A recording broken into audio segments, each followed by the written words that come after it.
Alright, hello everyone. Welcome back to Ace Attorney Investigations. We're on the final part of case number 4 now. Turnabout Reminiscence. So, once more, here we go. Let's get back to it.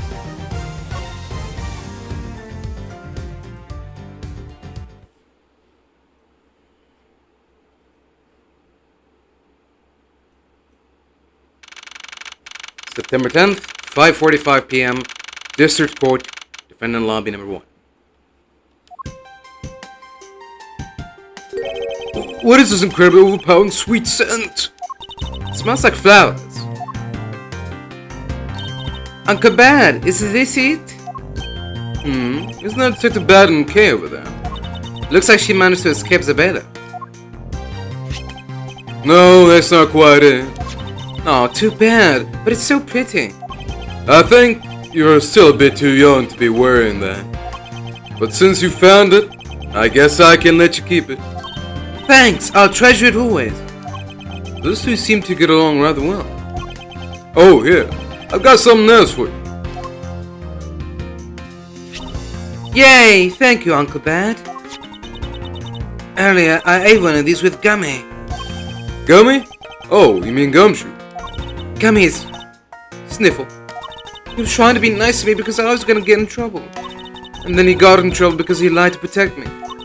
Gummy. Look. I know he didn't kill Daddy. Don't cry. Faraday would be sad if he saw you crying. I'm not crying.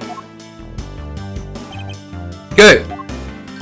Oh, it's the mister from before and the lady too. Don't you think it would be a good idea to go home for the time being? You're not involved in the investigation, so it's for the best if you do. Actually, I'm Uncle Bad's assistant, so I'm related to the investigation. Is that so, Detective Bad? Yeah, I guess. What? You were just scolding us like kids to not mess up the crime scene. Now you let this child run free? Why? People are free to investigate things outside of the actual crime scene. You also had a few things you wanted to look into. Got a problem with that? I have a problem with that, but I'm curious as to what Miss Yu is looking into. Uncle Bad, I'm gonna go look somewhere else now, okay? Alright, I'm counting on you. Oh, that's right. Hey, mister. Yes, what is it? I know Gummy really isn't the bad guy. I mean it. So please, find the real bad guy, okay? I won't forgive whoever did this. But in the absence of the perfect piece of testimony and evidence, there is no one else who could be the true culprit other than Detective Gumshoe. She wandered off while I was pondering. Oh well. One of the windows in this lobby is open as well. The air conditioner is working just fine in this room, so why did they open it, I wonder?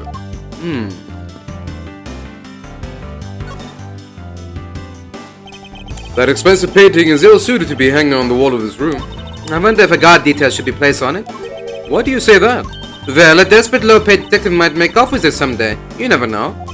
She may be thinking about hiring a guard. But it's obvious she isn't factoring in that guard's salary whatsoever. This decorative plant's leaves are shinier than the ones on the plant in lobby number 2. That's probably because it's next to the windows where it's easier to photosynthesize.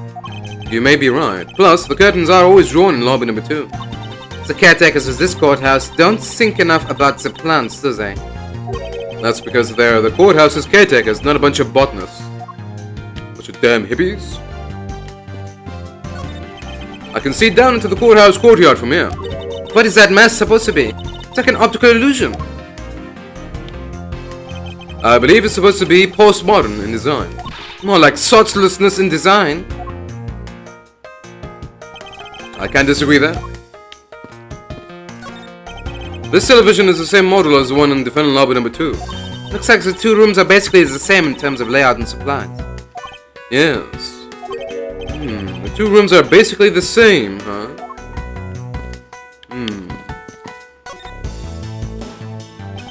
May not look like much, but I found that ordinary tables like this one are very useful.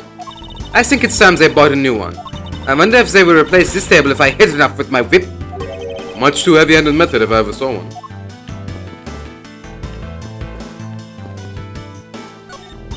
What an incredibly strong scented herbal tea.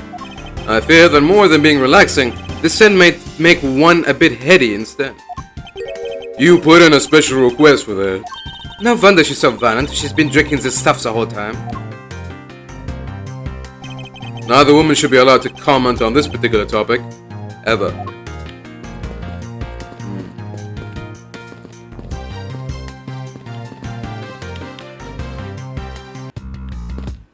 Her special herbal tea, huh? Okay. Is that too bad? What exactly was Kate searching for? Nothing that concerns you, boy. Oh, and I suppose it has something to do with Sky. It does, because she's Faraday's daughter. Anyway, hurry up and get to the point. I don't have time to waste. Sounds like he'd rather be left alone. I have something I'd like to confirm with you once again. I don't have anything to say to you. Be that as it may, we still have questions that we need answers to. Now then, first of all, what is the overpowering smell that is permeating this room? Upon entering this room, I thought I was going to suffocate. It's that ultra-strong perfume you wears. She spilled some of it. I was having a bad time of it myself. I didn't think twice and opened the window. But that smell is still here. Perfume, huh? The sweet scent in the air is perfume. That it's giving off quite a stench. I bet it's some cheap no-name brand. She said it's a famous brand from overseas. It's a knockoff. Yeah, it's definitely a knockoff. No disrespect, but she forced one of those bottles on me. Here, little girl, you can have it. I was bought for a much more expensive and refined perfume. However, seeing as how you just happen to have a spare, I suppose I'll take it. Master Dress, you will hold on to this bottle without fail. Why can't you ever be honest about her wants? So now we have the perfume Miss Yu wears. Just fantastic. Is that all you wanted to talk about? If so, I'm going back to investigating. Actually, I still have a few other things I wish to inquire about.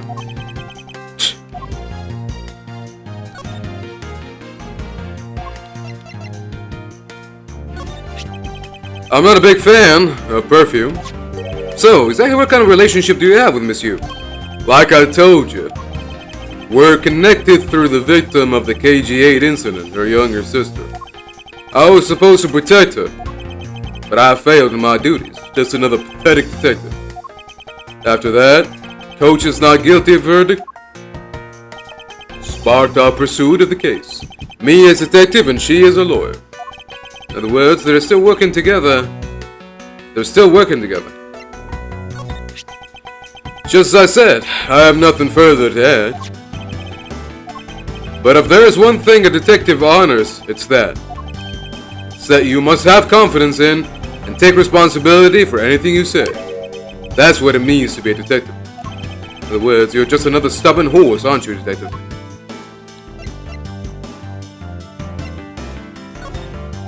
Detective Bad, I'd like to ask you about this piece of evidence.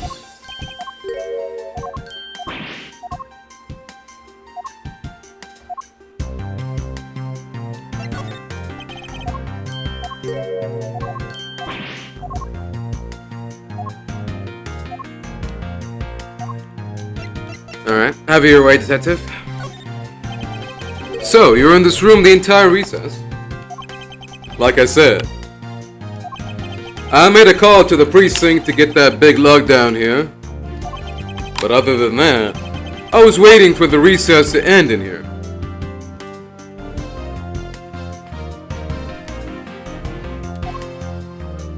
At least your story is consistent. Earlier you stated that you were in this lobby with Miss Yu. Yeah, I ran into her in the hallway. She said she wanted to talk to me about something, so we came in here. And what you're saying is that until Detective Gumshoe's arrival, you and Miss Yu were in two different locations? Yes I am. Interesting. Speaking of that lawyer, she seems to have a great dislike for you. Let's see, Miss Yu is the sister of the victim of the KG-8 incident. And as I recall, Detective Bad was the lead detective on the case. I wonder if the reason for her disdain isn't simply because you failed to guard Cece, but because you were the lead detective on the case. You knew? I also know that today's trial involving Kadobi and NBC staff member is being referred to as the second KG8 incident. Now then, detective, I believe it's time you were honest with me and told me the truth behind your relationship with Miss Yu and Mr. Faraday and the KG8 incident. If you already know that much, I guess it'll be alright to tell you. Now then, I'd like to ask you a few questions about the KG8 incident. It's not exactly a happy story. Other than the people who were directly involved, you two will be the first to hear what I'm about to tell. The honest truth behind the KG8 incident. Faraday, you and I. As you already know, we three were involved with the KG8 incident. Faraday and I, we were originally on the trail of a smuggling raid. You mean the smuggling case involving one of the Amano Group's secretaries? That trial was just a front. A facade. Yeah, the case became tainted. All because the witness who was going to testify about the Amano Group's ties to the smuggling ring CCU was killed. Then what became of the secretary who was arrested? His name was Colin Deveray. To be honest, the guy didn't know a thing about the smuggling ring, but he confessed to knowing about it anyway. Deveray was probably being intimidated by the big boss man. Just another scapegoat. The boss man of the Amano Group. Can't seriously mean Mr. Ernest Amano. That can't be right. It's probably just Detective Bad's personal hypothesis. What is he trying to do, suspecting Mr. Amano of being involved with smuggling? I suppose it would have been quite difficult to secure an acquittal after he confessed. But the man who killed CCU, Manny Kojin, was a completely different person. But since he's already been acquitted once of her murder, Mr. Faraday, how could you let him go? If I remember correctly, I heard that Mr. Faraday had an important piece of evidence stolen from him. That wasn't Faraday's fault. It was mine. I wasn't vigilant enough. Faraday, Cece, I was supposed to protect them both. Miss Yu did mention that as well. But our Detective Bad was supposed to guard her sister. But even I, who was supposed to protect them, I fell into their trap. What kind of a trap? The holes in this jacket are a testament to that trap. You mean you were fired upon? You were shot as many times at one gunfight? No. Only about half of these are from that case. But the reason I continue to wear this jacket is to remind myself of the lessons I learned from the KG8 incident. I see. I couldn't protect CCU. The suspect was found not guilty. We had hit a brick wall as far as the law was concerned. And that's when she came to the courtroom, the victim's sister. That's when I first met Callisto Yu. About when you first met Miss Yu. It was on the day the verdict of the KG8 incident was handed down, was it not?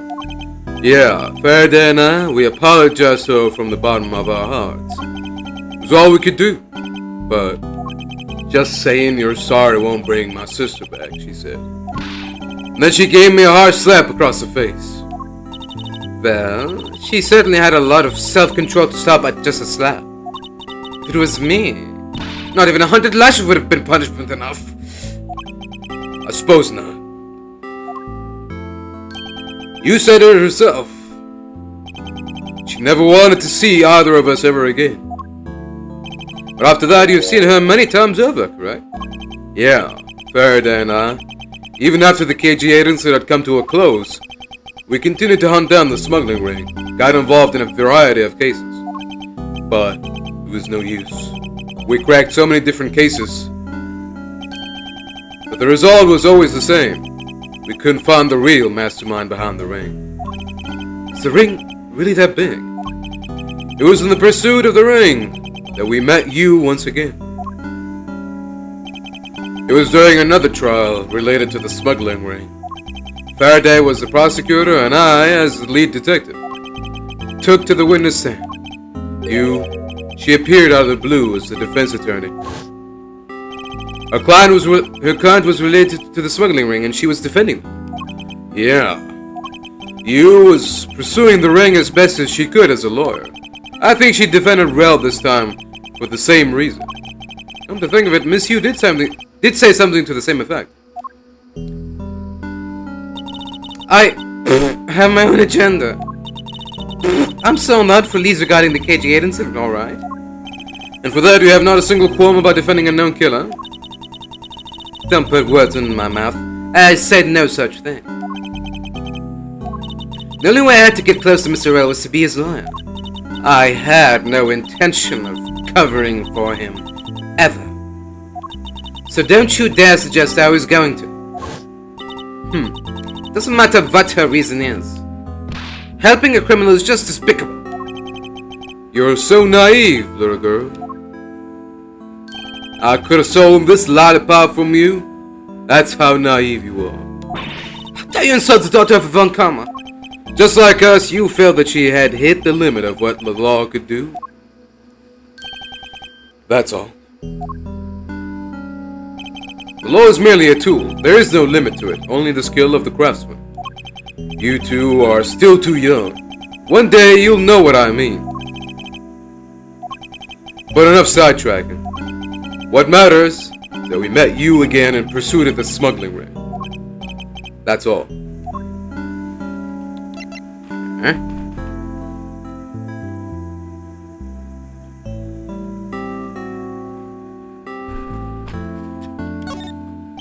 So what was your relation to Mr. Faraday? You even seem to know Kay fairly well. I met him when he was a rookie prosecutor. Known him ever since. And Kay, I've known her since the day she was born. Faraday and I, we cracked quite a few cases together. But you two seem to have made no progress at all in the Yeaeaeaeaeaeah case. Did we touch a nerve?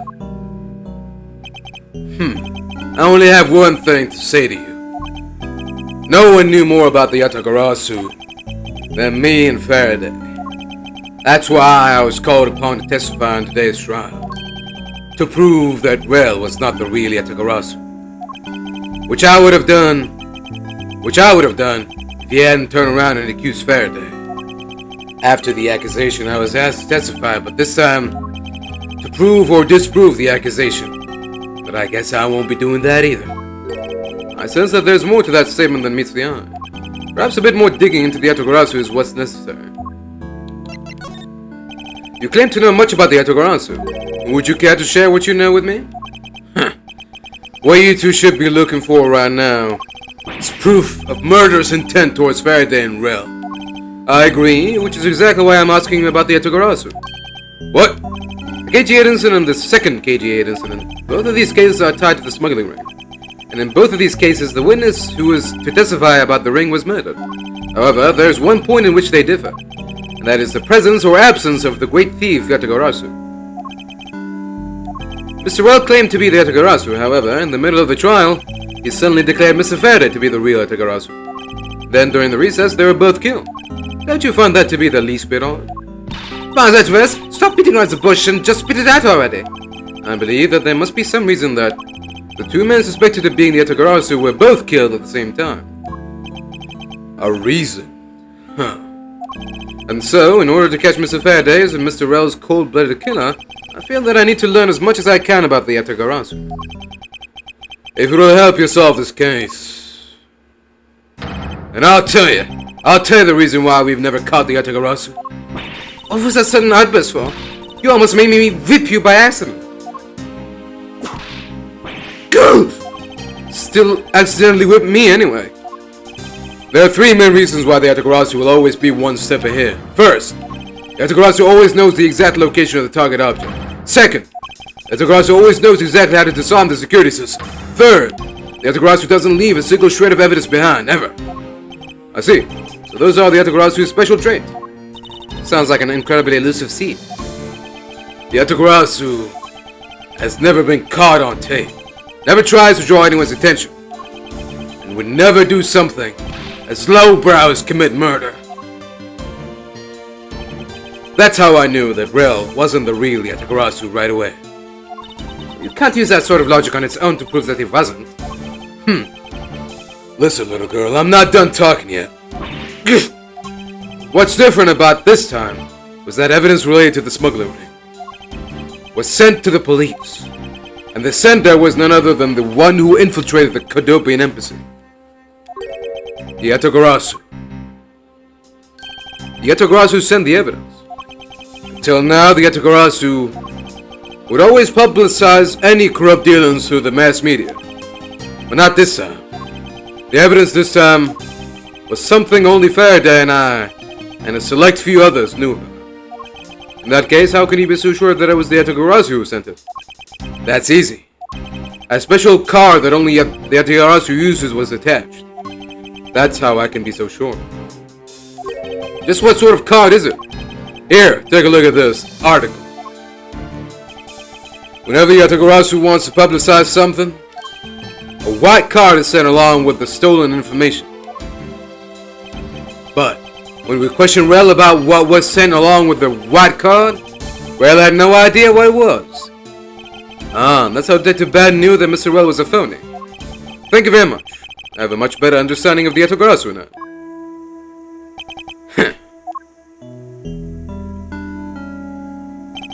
Excuse me, Mr. Edgeworth. Yes? His Honor would like to transfer the evidence from today's trial over to you. So if you could please head over to the courtroom, it'd be much appreciated, sir. Understood. I'll be there shortly. Detective Bad, what does the law mean to you? Finding the answer to that question is the only reason I'm still alive. I became a prosecutor to find the answer to that question myself, and to play a part in ensuring that all criminals everywhere are found guilty.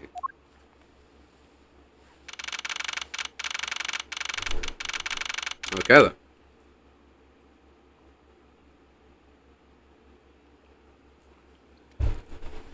September 10th, District Court, Quorum number 3.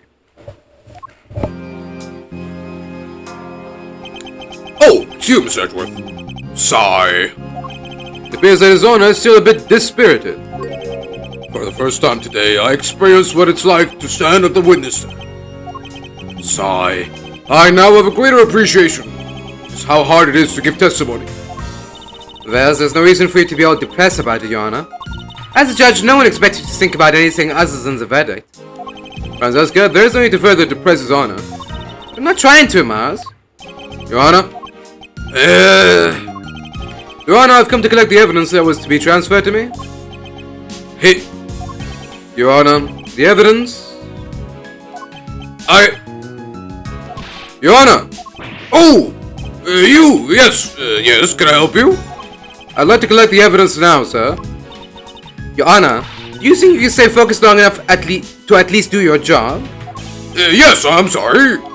And I would, except that the defense attorney has yet to arrive.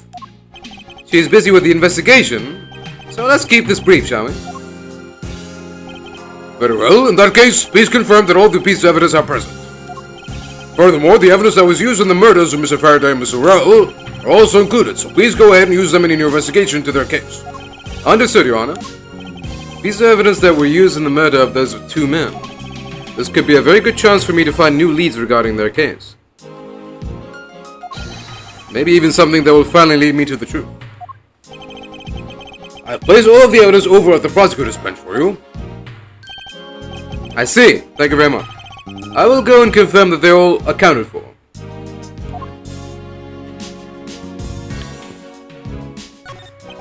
Sigh.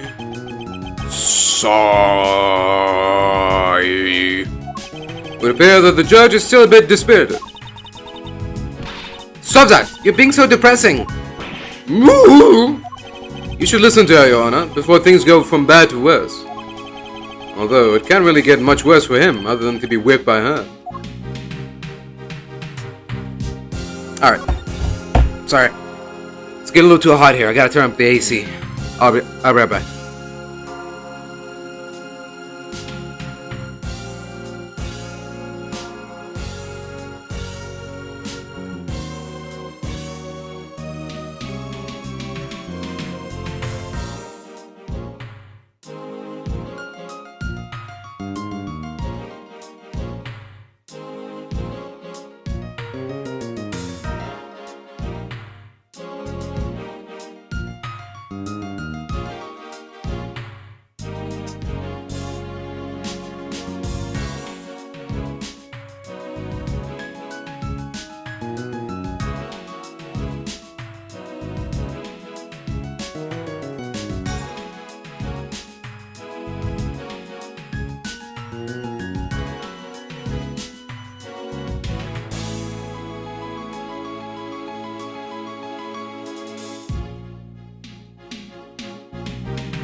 Alright.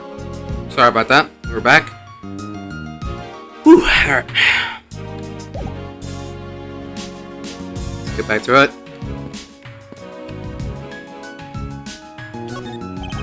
Evidence that Miss Yu prepared is just sitting here on this table. You know, you can't just walk off with it, right? Of course I do. Miss Yu must have been caught off guard by her client's sudden accusation. No, she would have defended Mr. Rell in that case if he was still alive. I don't think she was planning on defending him, was she? Stop that. So this is the evidence related to today's Cadopian Embassy trial from Mr. Faraday's bag. He means the evidence bag that was on this table in lobby number 2, right?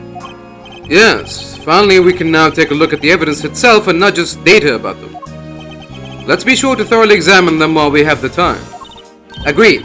I want to take a good look at all of the evidence from the embassy matter too. And why is that? Because I still don't fully understand what today's trial was about. Don't point your crop at me just because you don't know something. Don't you try to order me around just because Papa chose you today. I see someone is still sore about not being picked by Mr. Von Karma.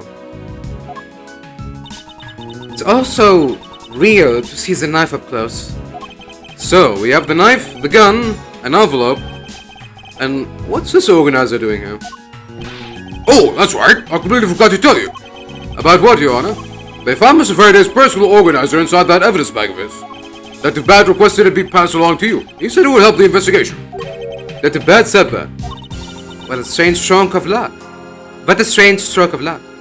Well, never look a gift horse in the mouth. We might as well flip through it too. Well, I won't rest until I've inspected every suspicious-looking nook and cranny. I took a quick look through these documents before the trial started. Well, I wasn't even afforded the opportunity to skim it. Suppose I should explain it to you then. Yes, you should. Perfectly and in its entirety, if you please. On the night of September 8th, an Embassy South member was killed in front of the embassy. The South member died of shock due to being shot in the heart. Mackerel was brought in that night as a suspect and thoroughly questioned, because the murder weapon was found on him, for which he was arrested on the spot. A simpleton of a man, that's what he was. Perhaps he was, for the weapon wasn't the only incriminating evidence we had. Mr. Well was caught in the act on film by a security camera. He was an even bigger simpleton than I'd thought. I can't believe he didn't notice the security camera. The Cadopian Embassy's security system is supposedly very well designed. He may have simply not been aware that there was a camera in the area. So, have you seen the contents of the video for yourself? Yes, the surveillance video the security camera took was played during the trial by Mr. Faraday. You can clearly identify Mr. Rell on it. Even the sound of the gunshot was crystal clear. So the footage included sound, huh? I don't think I'd ever want to see the moment of someone's death in real life. Me neither. Weird. So the gunshot sound was heard out loud. I wonder if that has any relevance to anything else that happened during this case. Mr. Faraday's organizer. It appears he was in the habit of using it. Looks like he wrote his strategy for getting Mr. Rell convicted down in here. I've collected the evidence I need to prove that Rell is the killer. Between the handgun Rell had on him when he was arrested and the surveillance tape, I should be able to prove that he was the one. It appears that Mr. Faraday honestly believed that Mr. Rell was the killer in the case. The sound of his handgun going off was recorded with superb clarity on the surveillance video. I also have evidence that I can use to prove that Rell is not the real Yeaeaeaeaeaeah. No matter how he may try to play it, as long as I have the Yeaeaeaeaeah's key, I can prove he's a phony. If I presented him in court, it should clear everything out. Apparently he also had a very definitive piece of evidence. It's been a long battle. I hope that this will finally bring it to an end. Yes, I believe that Mr. Faraday was well prepared to discredit any claim Mr. Rell may have made about being the real Yeaeaeaeaeaah. He had a way to prove that Mr. Rell was the guilty party in the embassy murder. This organizer has a clue straight from Mr. Faraday. I'll have to take my time and give it a thorough read later. Look, there's a picture stuck between these pages here. It appears to be a key. And a rather ornate one at that. Just look at the design on the handle. The craftsmanship is superb. Could this be the Yeaeaeaeaah's key Mr. Faraday mentioned in his organizer? Yeaeaeaeaeah's key. Detective Bat said something earlier. What's different about this time is that evidence related to the smuggling ring was sent to the police. And the sender was none other than the one who infiltrated the Cadopian embassy, the Yeaeaeaeaeah. The Yeaeaeaeaeah sent the evidence. Until now, the Yeaeaeaeaeah would always publicize any corrupt dealings through the mass media. But not this time. The evidence this time was some only Faraday and a select few others knew about. Mr. Faraday must have been trying to keep the secret key safe. As a prosecutor on both the Yeaeaeaeaeah and the smuggling ring cases, that's to be expected.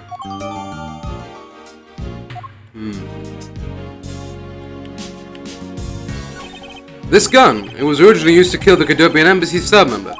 When the crime was reported, the responding police found Mr. Wells still holding it, which led to his immediate arrest. And then, this gun took the original shooter's life. How ironic. Indeed. There doesn't seem to be anything else we can learn from this piece of evidence. It's the knife that was used to kill Mr. Faraday. Who would have thought that such a beautiful piece of art could be used for such a cruel act? And it's never crossed your mind that you use your riding crop for the wrong purpose? That's odd. What is it? Mr. Faraday didn't mention anything about a knife in his organizer. That certainly is odd. The weapon that was used to kill the Cadopian embassy staff member was the gun. But if that's the case, where did the knife that was used to murder Mr. Faraday come from? Is it obvious? It was brought into the courthouse by Mr. Rao. That's the only logical conclusion, right? No, because it's not that easy to smuggle a weapon like that in here. Every person who enters the courthouse doors is checked thoroughly for contraband. Furthermore, the suspect was handcuffed, making it impossible for him to bring a knife as large as this inside. In that case, how do you suppose this knife ended up inside the courthouse? I need to think carefully here. There is nothing related to the knife written anywhere in Mr. Faraday's organizer. However, it is a fact that this knife came from Mr. Faraday's evidence bag. Conversely, there is one item listed in Mr. Faraday's organizer that no one has claimed to have seen today. Yeah. So in order to solve this mystery, I believe I will need to take another good look at the evidence. Mazaj Vest, can I take the fact that you will have yet to answer me? It means that you don't have an answer for me? Actually, I do know the answer, Francesca.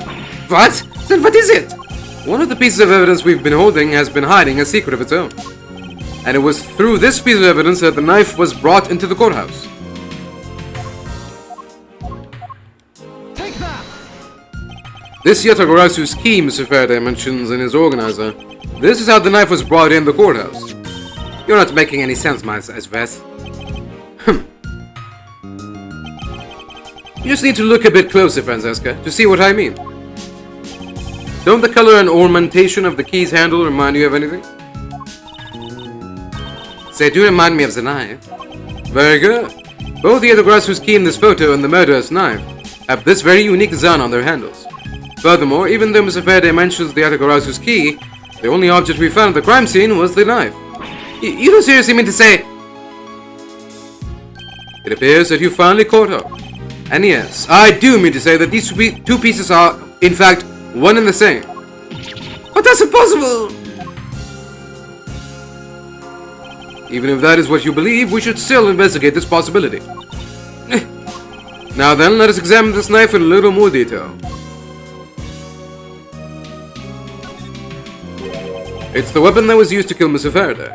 The handle and the blade itself both have beautiful designs worked into them. Look, there's even a flower-shaped design in this gold section here. If this hadn't been used as a tool for murder, I'd wanted it for myself. She seems to be drawn to the embellishments. Too bad this isn't mine to give.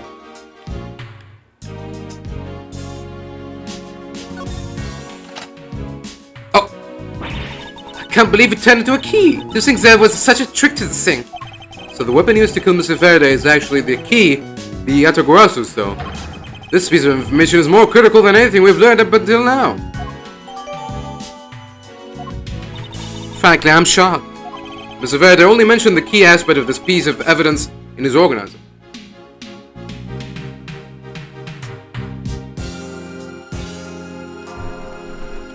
It's possible that even he had no idea the key was hiding a knife blade inside. But if that's true, then only someone who knew about the key to a knife trick could have killed Mr. Faraday. Even among law enforcement, this key was top secret. We're looking for someone who knew even more about the key than even Mr. Faraday. Meaning that the only person it could be is the one who sent the key in the first place. The great thief Yeaeaeaeaeaeah. Said maybe Mr. Well really was the Yeaeaeaeaeaeh. And he was the one who killed Mr. Faraday. Isn't that one possible scenario? No, not really, especially since Mr. Faraday was absolutely convinced that Mr. Well was not the Yeaeaeaeaeah. Besides, as Detective Bat said earlier,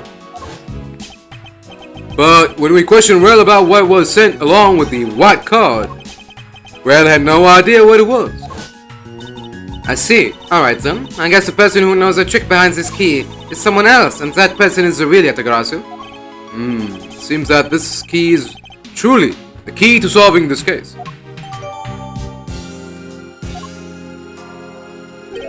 That's odd. We're short one piece of evidence. And the piece that's missing is the surveillance video that was played in court. The surveillance video? How could a piece of evidence just disappear? Where did it go? Video showing the moment in which Mr. Well committed the murder.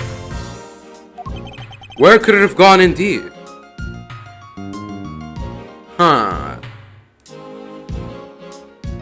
Could it have to do with the static that played in lobby number 2? Remember, Gumshoe tried to turn on the TV, but then it activated on itself, according to Gumshoe.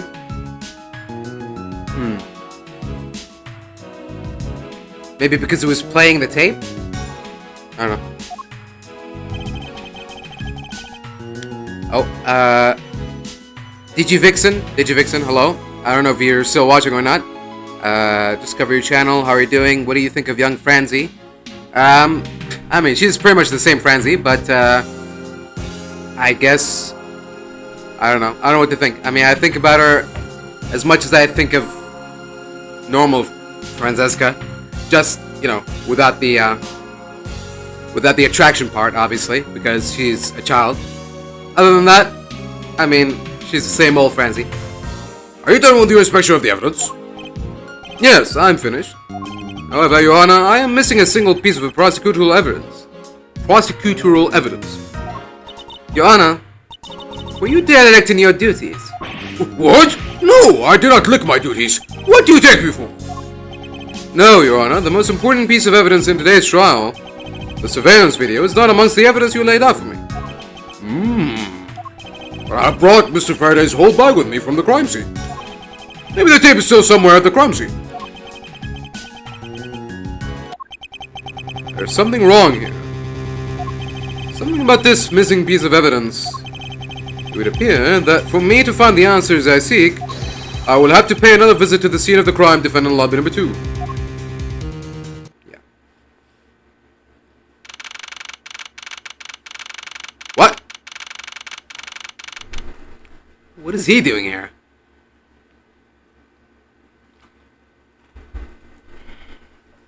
September 10th, 6 p.m. District Court, defendant lobby number 2. It's not too bad, but who is he with? I've never seen that officer before. So, did you find it? No, not yet, and I've looked everywhere. I see. Well then, please continue with the search. Understood. I'll continue the search. Ha! So you're the one running the show. Prosecutors like you shouldn't even be allowed at crime scenes. How dare you? Just who do you think you are?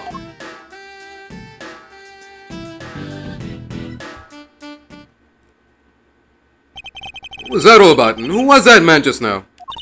Whoever he was, I've never seen a more impudent officer in my life. Does he even know that we're standing right here behind him? I know you're standing right here behind me. What do you want, kid? Looks like you were paying attention after all. Of course I was. I have eyes in the back of my head. Ah, so that mirror isn't for vanity's sake. It's for him to keep an eye out on who or what is behind him at all times. So tell me, Detective Bat, who was that rude man just now? The guy came here from the Republic of Zhengfa to study. He's Agent Lang. He's trying everything he can to revive the lost honor of his family. He's traveling the world to study different philosophies of detainment from scratch. By visiting various police departments around the world, he has a lot of dedication. He's still just a rookie cop, but I sense a strong grudge of some sort from him.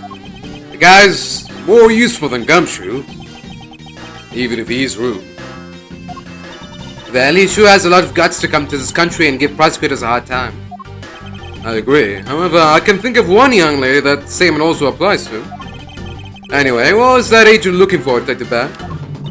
And yes, that little girl was poking around in lobby number 1 as well. Like I said before, it's got nothing to do with the two of you. I highly doubt that. I highly doubt that it has nothing to do with me. Fine. If this is the game I must play, then I will take this opportunity to draw out what he's been hiding and what happened in this room straight from him.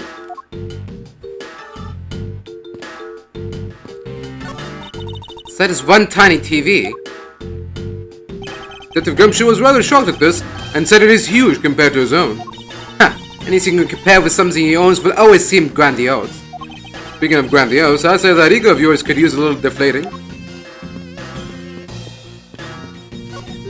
Was this table here all along? No, I suppose so. But clearly it's out of place. When you take the sofa into consideration, that table is much too tall. I get the impression that two are not meant to be used as a set, Francesca. I knew that. It seems she's lost her calm sense of judgment in her eagerness to defeat me. Oops. This decorative plant's foliage is quite nice. Actually soothing to be around it. Perhaps I should purchase one for my room.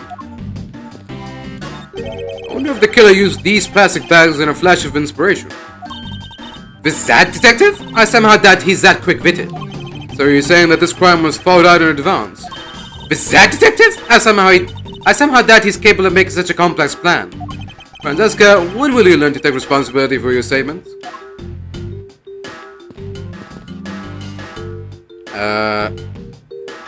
Here we go.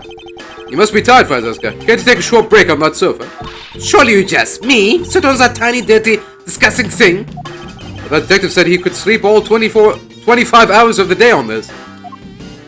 Did he say that? I must have missed it. Oops, stop doing that. Is that it? Okay. Curtains are shut tight. The color of those curtains is rather gloomy. For a place where people's lives are in the balance, they could have chosen to hang something a little more cheery, you know?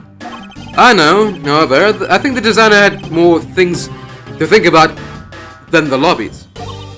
There, as a Von Karma, I would afford any location related to the law extra attention to detail. A bit obsessive, aren't we? A bit obsessive, aren't we? I suppose it's impossible to enter or exit through these windows thanks to these bars. I suppose you're right. Actually, that's not true. I bet a person of small stature could slip in. Francesca, would you care to help me test my theory? Drat, I must remember to be more tactful around the vertically challenged.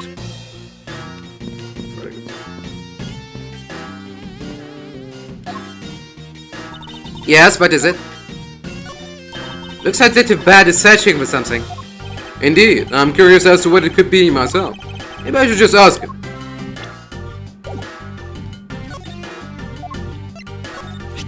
Scruffy seems to have taken a real liking to that little girl. Indeed, for him to cover for her to the point of taking the blame for the murders. Despite only knowing her for such a short period of time. He must be a frightfully big softy. He may be a fool, but I guess I can recognize his soft side as one good point about him. Which means he is about as unlikable and thankless as a small child now in my mind. Which really means that your opinion of him hasn't changed a bit, has it? I have no interest in that perfume or in that woman. Here we are trying to be serious and all she does is break out into laughter. It's borderline rude. Francesca seems to hold some ill will towards Miss Yu. Although, between whipping people all the time and laughing when people are being serious, I'm not sure which one I find more annoying. You were thinking something bad about me just now, weren't you? I take that back. Miss Yu is slightly less annoying due to the lack of physical pain. I mean, yeah.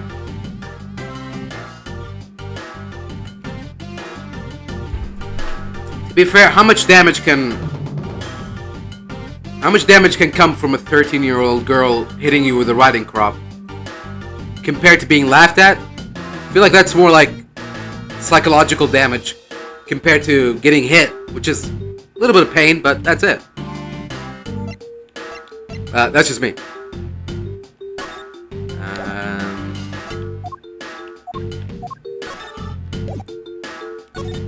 So the knife that was used to kill turns out to be the Yeaeaeaeaeah's key. It must have taken great skill to combine both aspects into one object so well. Make no mistake, I think this is the key to the whole case. So you're saying that this key is the golden key to unlocking the secrets behind this case?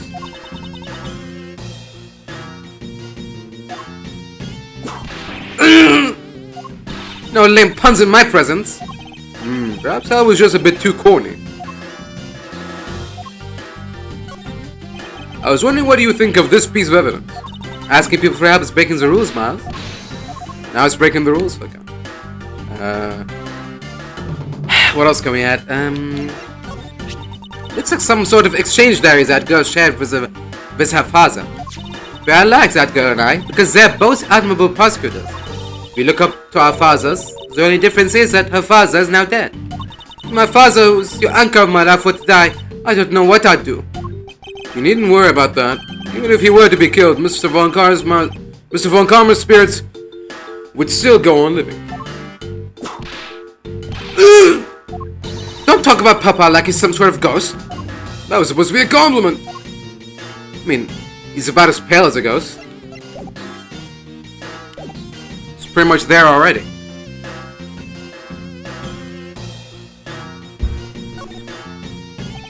Hello, you were in lobby number 1, and now you're here in lobby number 2. You are quite the busy man, Detective Bad. Multiple returns to a crime scene brings about success. That's what we detectives say. I see. In that case, you wouldn't mind if I asked about what happened again, correct? I don't have anything left to say to you, boy. Boy, you will see. I will draw my answer from you one way or another. Would you care to help us even a tiny bit in our investigation? I gave Faraday's notebook to the judge earlier. That's help enough, don't you think? Please, we are asking you for just a bit more of your cooperation. Don't push me, kid. I'd like to ask once again about what happened around here at the time of the crime. I refuse to answer. Any more investigating you do would be a waste of time. Besides, how am I supposed to answer questions about things I don't know about? Things you don't know about. But aren't you supposed to know everything? He should. Wait, is it possible? Maybe he doesn't know about the trick behind that piece of evidence. I'll just try showing it to him. May prove to be the key to getting some answers from Detective Bad. Detective Bad, did you know of the existence of the item in this photograph? Of course I did. It's my job to know everything related to the Yeaeaeaeaeah case. In that case, let me ask you something. Did you know that the knife that killed Mr. Faraday and this Yeaeaeaeaah's key are one and the same? What? That's impossible. It looks like he didn't know after all. This piece of evidence, which we call the Yeaeaeaeaah's key, is actually a well-camouflaged knife. Mr. Faraday was planning to use this Yeaeaeaeaah's key to prove that Mr. Rell was not even the real Yeaeaeaeaah. Isn't that correct? I guess so. However, Mr. Faraday had no idea that it was, in fact, a knife. Yeah, I have to admit, neither one of us knew that fact. And if neither of us knew, then no one in law enforcement knew either. How do we miss something as big as this? I noticed that since a little while ago, you appear to be searching for something. I presume that this key is what you were searching for? No. Yeah, that's right. Why were you searching for it? Because I promised Faraday. Promised that I'd protect that key with my life. But after he was killed, the key disappeared from Faraday's evidence bag. Who would have thought that the key was what took Faraday's life? Detective Bad, so so that we might find the truth, please testify for me once more. Alright. But it doesn't matter how many times I tell you about what happened. Nothing will change. That too bad? I ask that you please testify once more about what happened in lobby number 2 and what you experienced in lobby number 1. My answer is still the same. This is the last time I'm gonna do this. That's fine, because I only need this one last time to clear everything up and find the truth behind this case.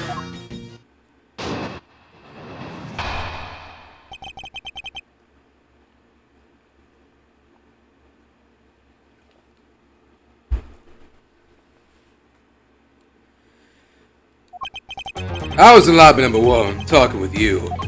We were talking about some trivial things. I heard the gunshot right before the trial was about to reconvene. When we heard it, you and I immediately dashed out into the hallway together. I saw Gumshoe glued around there, and then we all ran into lobby number 2. It sounds like the exact same story he told us before. Indeed. However, I feel that we have yet to draw out all the information that we can.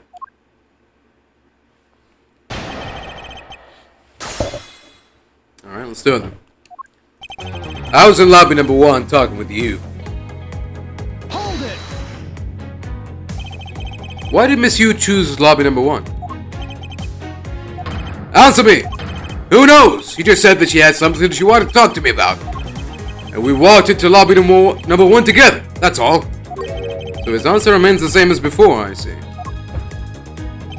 We were talking about some trivial things. Oops.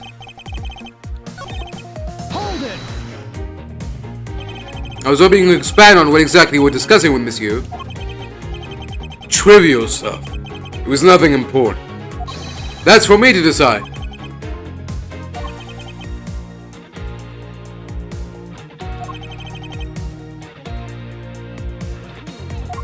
Alright, I suppose that's for him to decide. Moving on then. I heard the gunshot right before the trial was about to reconvene. Hold it! Until you heard the gunshot, did you notice anything else that was out of the ordinary? I didn't hear any other strange sounds. Till that gunshot. The gunshot that Bad heard was really the one from the murder. That would give that other piece of evidence an entirely different meaning. I ask that you please amend your testimony with that statement just now. Sure. I didn't hear any other strange sounds until that gunshot.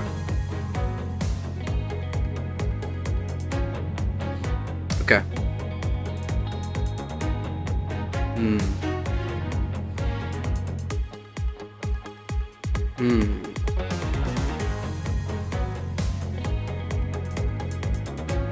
I'm thinking that because, I mean, at this point, there's no point in pretending anymore. It's obviously Callisto Yu who killed both of them. Because she couldn't figure out which one of them was the Atagarasu, so she killed them both. I'm trying to figure out, did she use the audio of the gunshot somehow? Did she play it in the courtroom in Defender Lobby number 2? Or did she... Did she shoot Mr. Rel as they were listening to the audio of the murder? No, he would have been on the stand, right? I don't know. I'm getting ahead of myself. I didn't hear any of the strange sounds until that gunshot. Hold it! Detective Bad, you honestly don't remember hearing anything else? Yeah.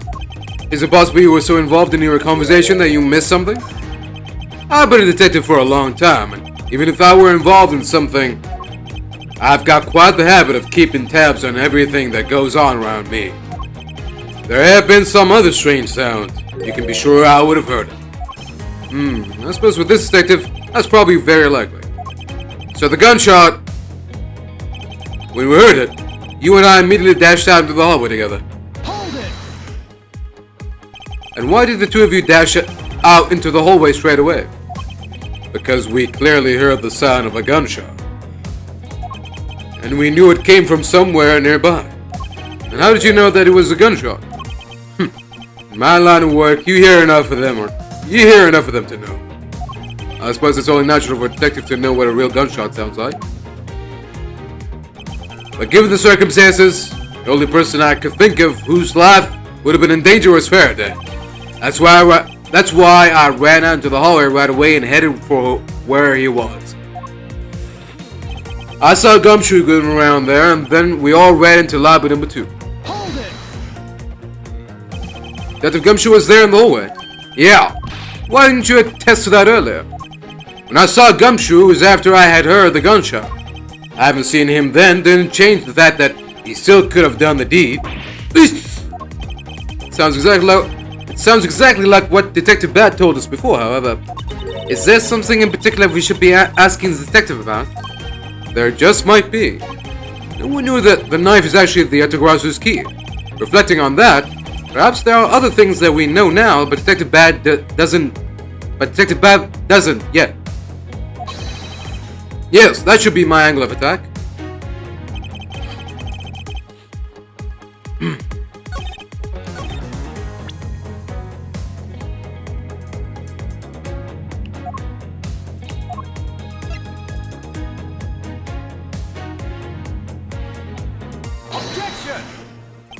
That's bad. That statement is in clear contradiction with this. Boy, I don't see a contradiction anywhere. Now, if you disrupt the investigation anymore, you get the picture? Yes, sir. It would appear that I was wrong. I must think things through again, but this time calmly and rationally. Okay.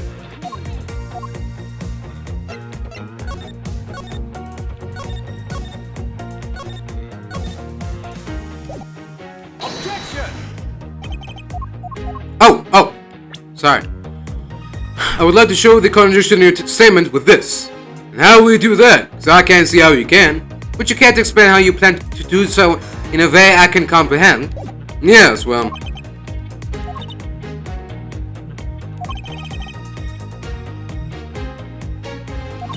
If what you're doing right now is thinking up a way to explain it, then that means it was simply a guess all along, wasn't it, Miles?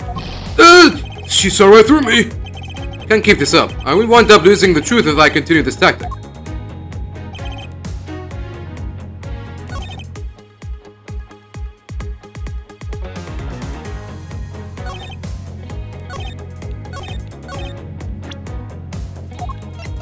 Objection! What? Okay, fine. Detective Van, does this balloon fragment remind you of anything? It's the same color as the one Kay was holding. Oh, so you knew about that girl's balloon? Yeah, I was sitting with her up in the gallery. During the recess, just before we split up, I filled that balloon up for her. Well, as you may have already surmised, this piece did indeed come from Kay's balloon. So, what about the balloon? I wonder if you might remember hearing this balloon pop at some point? What are you getting at? This fragment was found in the hallway, right in front of lobby number 2. Furthermore, it was the sound of this balloon popping that the judge mistook as a gunshot. Oh, so the sound that the judge heard was not actually a gunshot, huh? On top of that, His Honor said that he heard the balloon pop about 20 minutes before the trial was to reconvene. Yes, which means that His Honor heard the balloon pop in the hallway when you were in lobby number 1, Detective Bad. And if you were in lobby number 1 at that time, you were close enough that you should have heard the balloon popping as well. So? What? Don't give me a so! It just proves that there is a flaw in your testimony. A crackling of the truth. It's louder than the sound of your sweet naivete cracking. And since you kids don't seem to know, let me fill you in on something. Did you ever stop to think why the doors and walls of this place seem so rugged? That's because they were designed to keep secrets from being leaked. What is that supposed to mean? The doors and walls are super thick. The window panes are double layered. To top it all off, even the curtains are made of a special sound-absorbing material. Then you mean... Since I was shut up inside lobby number 1, there was no way I could have heard that sound. No! I knew that's what he was going to say. So that means that Scarface's testimony is completely useless. The rooms are soundproofs, and of course he wouldn't hear any sign of a struggle. That's also why it's wholly natural that I didn't hear the balloon popping. Now, do you get it, kids? Miles, I thought we were supposed to be the ones finding flaws in his logic. Not the other way around. Other way around. It's not possible to hear the sound of a balloon popping if one were in lobby number 1. Did she play the audio of the gunshot in lobby number 1? However, if we examine the situation in reverse, the person standing in the hallway should not be able to hear the real gunshot either. And yet Detective Gumshoe claims to have heard it while he was standing in the hallway. Detective Bat, if that is the case, how exactly did you hear the gunshot? What do you mean, how? I just did. It would appear that you have yet to realize the contradiction in your own words. That's why the windows were open. Oh, how so? If the rooms are as soundproof as you say they are, then how did the sound of the gunshot enter your ears? I see what you mean. I guess I'm more out of it from Faraday's murder than I had thought. Which means what exactly, Miles? In the end, what does it all boil down to? It boils down to this. There must be a reason as to how Detectives Bat and Gumshoe heard a gunshot they theoretically couldn't have. Looks like we need to examine the state of the crime scene again, huh? The state of the crime scene. Wait, can it be? It's that ultra strong perfume you wears. She spilled some of it. Whoa! Way too noisy! The surveillance video? How could a piece of evidence just disappear? Where did it go?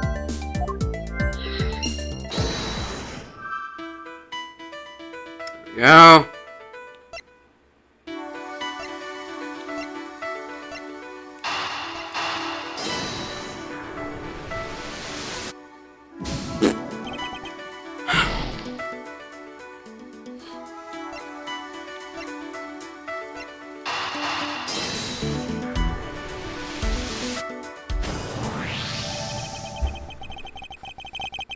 It's simply not possible for the killer to have escaped through barred windows. And yet, the fragrance of the perfume managed to escape from defendant lobby number 1. Of course, incorporeal things can move freely through the open barred doors. Barred windows.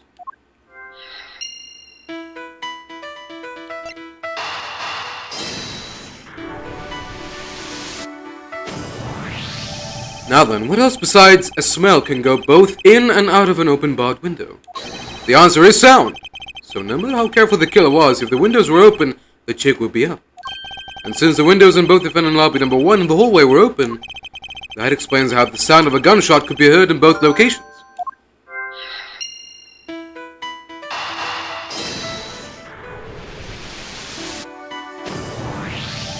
The missing piece of evidence is a video that shows the moment in which Mr. Well killed the embassy staff member. The sound of the gunshot left quite an impression on me when it was played during the trial. The video should have been returned to Mrs. Faraday's evidence bag for the recess, and brought back here. If it disappeared after that time, then it's possible that the tape is still here in this room. Eureka! The evidence that the missing evidence created for me is the gunshot sound that no one should have been able to hear in the first place. Miles, what have you been thinking about? Stop wasting time thinking and let's start looking again. Not a waste of time to think, for I have figured out where we should look. And where would that be? I believe we should examine the television. The TV? Well, you kids have fun. Go in and examine whatever you would like. I won't rest until I've inspected every suspicious looking nook and cranny. The window is wide open. The scent of flowers is being blown in from the outside. I think it softens the heavy air in here somewhat. Windows in both lobby number 1 and 2 were open. Maybe they were trying to air out the room, just like in lobby number 1. Maybe they sought to ease some of the tension through some fresh air. With Mr. Faraday and Mr. Rell in the same room, I imagine the latter to be the case. But was there really a need to open the window just for that?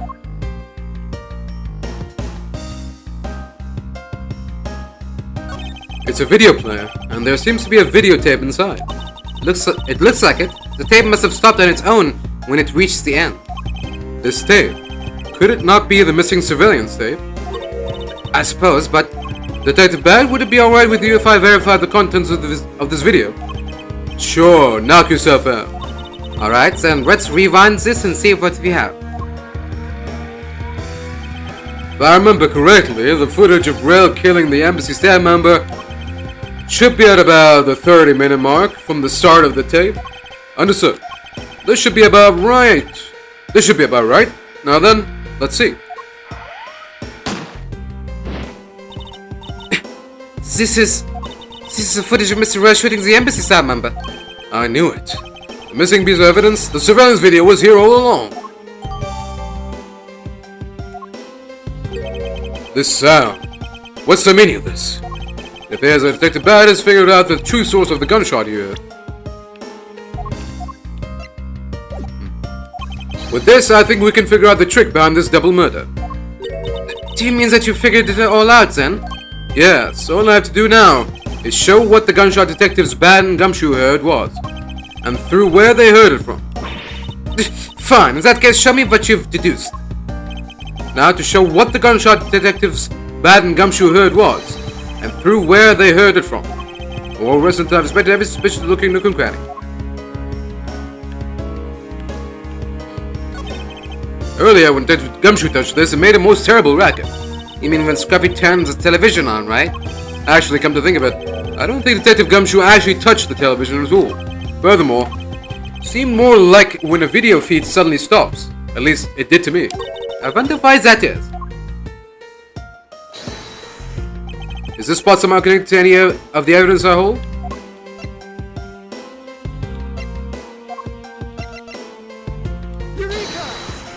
This piece of evidence will clear away the last remaining contradiction in this case.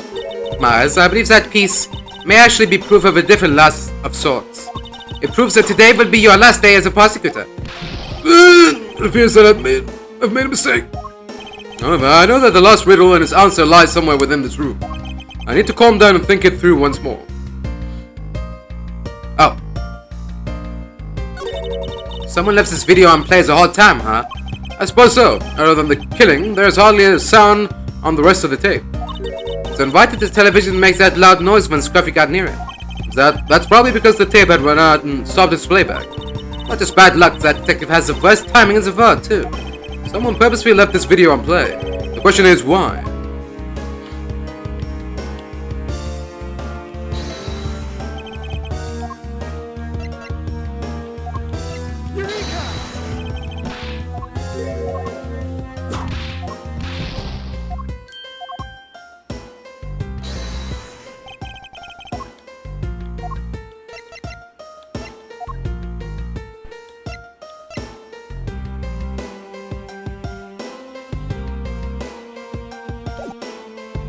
Okay, maybe like this?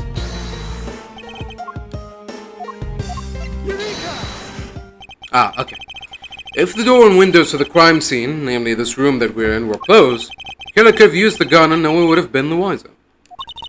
That's true. This courthouse does seem to be well designed for such a thing, as it were. However, what happened in reality was, Detective Gumshoe, Detective Bad, and Miss Yu, all three of them heard the gunshot. There's the windows in lobby number 1, number 2, and the hallway were open. So naturally, the people in those locations could hear it. Ah, but then why would the criminal open the window in the first place? It allows the gunshot to be heard, I suppose. Correct. That's the only logical conclusion we can draw from this.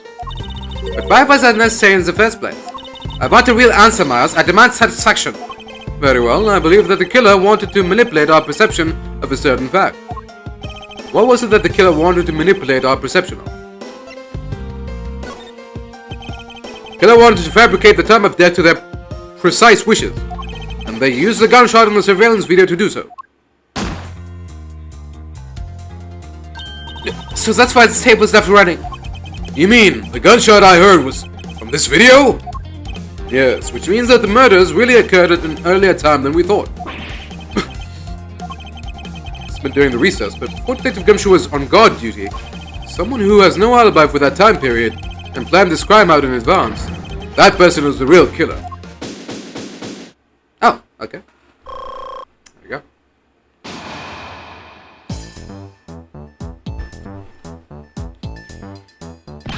Miss Edgeworth?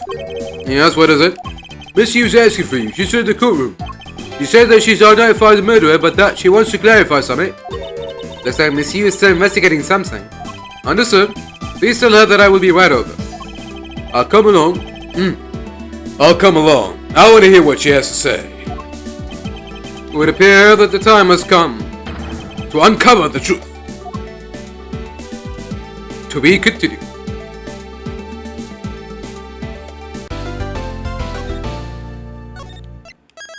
Alright then. There you go. Oof.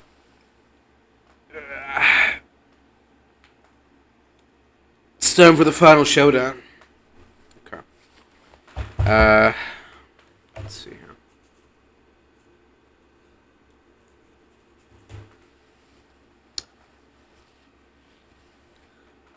Excuse me, just gotta blow my nose real quick. Alright.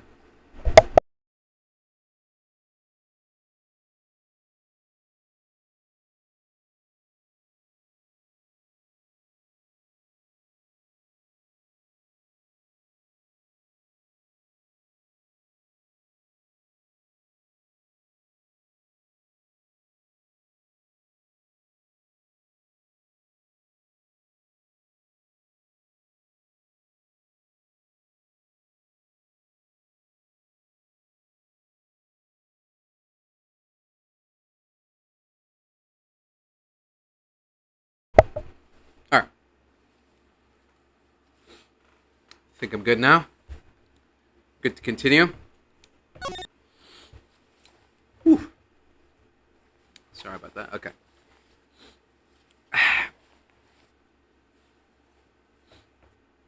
Here we go.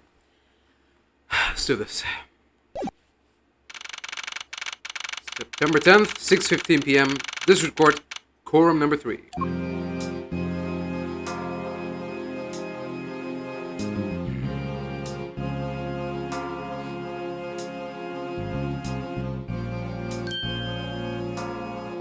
Okay, what are you doing here? Oh, hello, mister. I'm still investigating. But the object we're looking for is already... Okay, don't mind him. Please continue with your investigation. Okay, you got it. Is it bad? Haven't we already found what you were looking for? If it means I can keep her in the dark just a little longer, any little task will do. Oh, you're more sympathetic than I thought.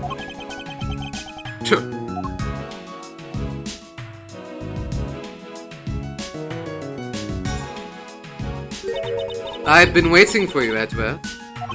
I've also been waiting for the moment in which we can finally lay this case to rest. The moment in which we can finally lay this case to rest?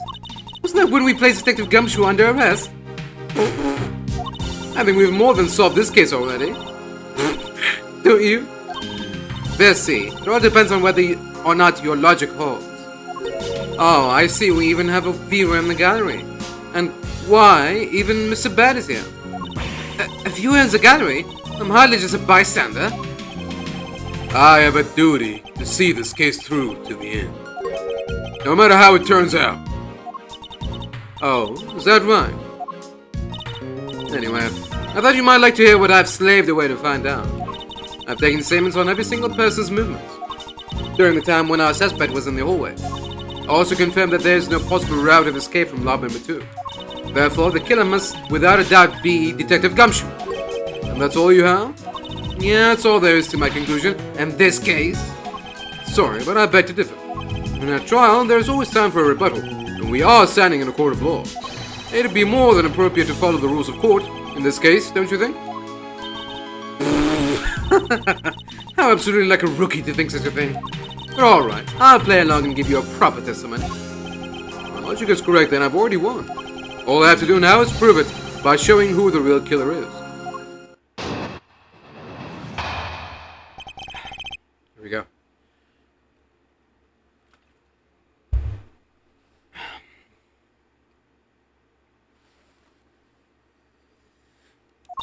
Everyone, sans the suspect, has an alibi from when the gun went off.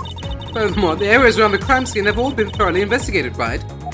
I also confirmed that there is no possible escape route from lab number 2, which leaves us with one unshakable conclusion: that Detective Gumshoe is the killer. Now that you have your testimony, I expect a good rebuttal, Edgeware. Well, of course. There's no need to confront her logic head-on right now. I should instead focus on drawing out any trump cards she has up her sleeve.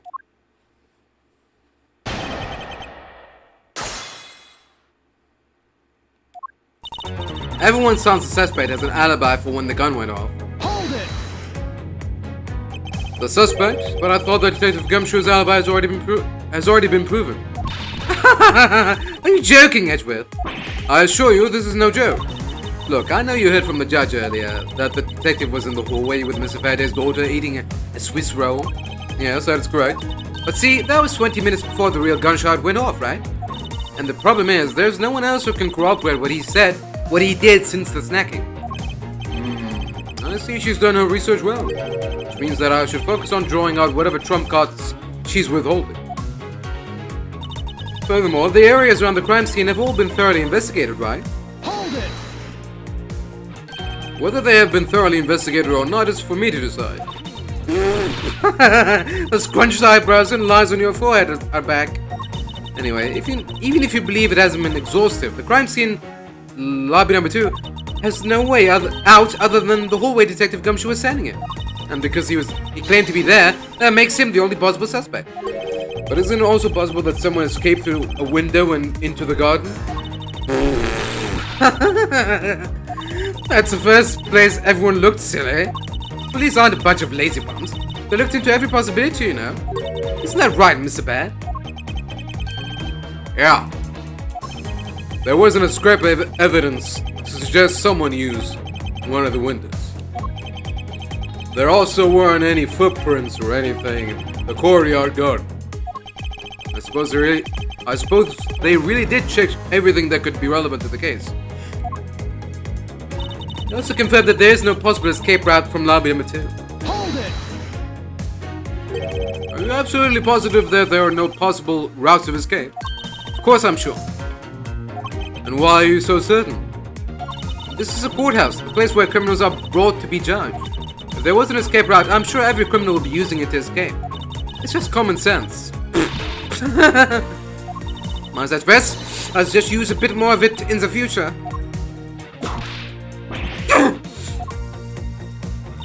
Which leaves us with one unshakable conclusion. Detective Gumshoe is a killer. Hold it! You may think it's unshakable, but to me, there are still too many unanswered questions. For example, who was it that placed the gun in Mr. Faraday's hand? You're the only one still wondering that. Detective Gumshoe probably had no idea which hand Mr. Faraday used to write with.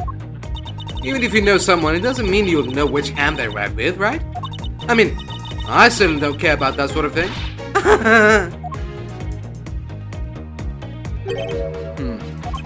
I'm about to let her get a rise out of me with such a flippant statement. I suppose we've really reached the end now. I already have my trump card ready. All that remains is to play it. But before I do, I think I should inquire into a little something about her argument. You said earlier that you confirmed the alibis of every person other than the suspect. However, I don't recall either Francesco or myself speaking with you about the subject. Ah, but there were witnesses. For you, there is your mentor who gave you an alibi. I see. As for the little missy, she came to the courthouse during the recess and was stopped by a security guard at the door to the hallway. She gave him quite a whipping for that, or so I heard. I'm the daughter of Manfred von Karma, and I would not be forcibly stopped by a guard or a bailiff or anyone else. Wait, so basically the only reason Francesca bothered to show up today was because she found out that I was to be the replacement prosecutor. By the way, monsieur, what about everyone's alibis before Detective Gumshoe was assigned to guard duty? What about them? Have you looked into what people were doing during that span of time? What kind of idiot are you taking for? It doesn't matter when the killer went to lobby number 2. From the time we heard the gunshot to the time Mr. Bad and I arrived on the scene as we dashed from lobby number 1, the only person who could have committed the crime was Detective Gumshoe. Yes, let's talk about when you and Detective Bad heard that gunshot, shall we? I suppose that if we go by your logic, then Detective Gumshoe is the only one. However, what if the crime had occurred at an entirely different time than when that gunshot you heard went off? What then? That gunshot was a trap meant to manipulate our perception of when the crime took place. Sadly, your explanation is very lacking, Edgeworth. The gunshot we heard in lobby number 1, care to explain how that could have been fabricated? Take that! That tape? Yes, it's exactly what you think it is. This is the surveillance tape of Mr. Well the prosecution presented in today's trial. This was found loaded in the video player in lobby number 2. That was connected to the large television that had its volume turned all the way up. Can't honestly mean that the sound they heard was the gunshot in the video. Ah, but I do. Which leads me to my next point. The murders occurred much earlier than when anyone heard the gunshot. That's the only thing I can think of, too. After committing double homicide, the killer took the surveillance video out from Mr. Verde's evidence bag, turned the television's volume all the way up and left the video to play. If played from the beginning, it would take 30 minutes for the gunshot sound to come on. And since we now know that this method of time manipulation is possible, it opens up the possibility that the killer is someone other than Detective Gumshoe. Objection! Sounds from a television doesn't amount to much here. But of course, Mr. Prosecutor Edgeworth and little Miss Von Karma already knew that much from the very beginning, right? Of course we knew. Didn't we, Miles? Yes, of course. We know about the soundproof quality of this courthouse rooms. Of course, I'm not about to admit we had no idea until only a little while ago. That's right, and if the rooms are soundproof, then we should not have been able to hear it. And yet we heard the gunshot clear as day. And that's it. End of story. But it's not. How should I explain why she was able to hear a gunshot from a soundproof room? There is actually one common point between lobby number 1 and lobby number 2. And it is that despite the fact that both rooms have air conditioners installed, a window was open in each. Now, we know that the window in lobby number 2 was opened by the killer. However, a window in lobby number 1 was also open. Objection! It's probably just coincidence that they were both open at the time. Objection! Yeah, sure. It was no mere coincidence, I assure you. Why was the window open in lobby number 1? The answer is that a certain person did something to cause the window to be open. And the person who triggered that action, that person is the real guilty party. The real killer of this double murder is... Take that! Bam! Miss Callisto, you! I hereby formally indict you of the murder of Mr. Faraday and Mr. Rell. What? You indict me? Are you serious, Miles? Why do you think she's a killer? I don't understand her motive just yet. But of course I'm serious. Because she is the only one who could have done it. Well, Miss Yu, you still feel like laughing now? Of course I do, Edgeworth. My argument must not be tight enough yet. Although I never thought things would spiral into this. But I'll have you know I'm enjoying this dance quite a bit. I guess this means it's time for my own rebuttal now, right? If you want to dig that hole even deeper, be my guest.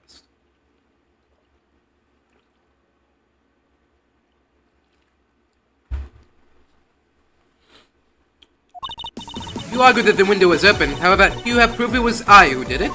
Furthermore, you have proof that the tape was used in committing the crime. Frankly, I'm shocked at you for going around accusing people of murder like this.